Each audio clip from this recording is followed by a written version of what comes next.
Hi, today I would like to talk about teaching writing using music. When your students write essays or emails in the lessons, do you play music for them?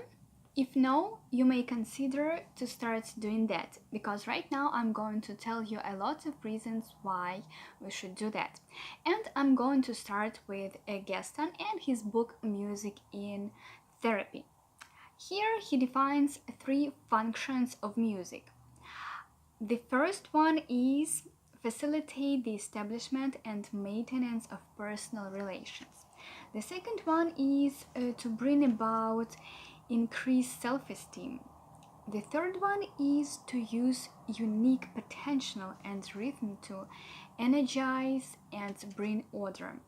Moreover, music background helps us to induce a relaxed attitude.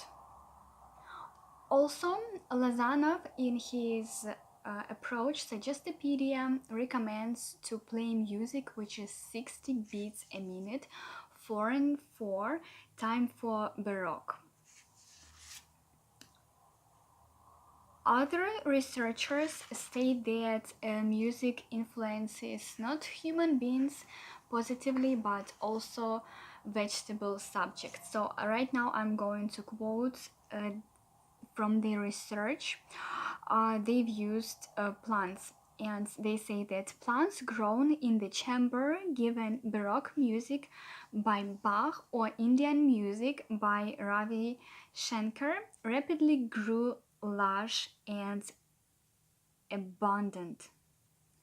But the plants in the chamber getting rock music shrived and died. That study was conducted in 1979. So maybe these reasons will help you to understand that it is an important thing to use. But I know some teachers who don't like playing music. They say that it is not good for their students because they might not be concentrated enough on writing. That's why Lozanov says that the music should be without words. And I use music from YouTube. You just type music for writing, and there are a lot of videos and playlists which you're welcome to use for free when your students do the writing tasks. I would like to ask you if you practice it or if you're interested to start practicing it or just give it a try. So let me know in the comments and see you later, guys.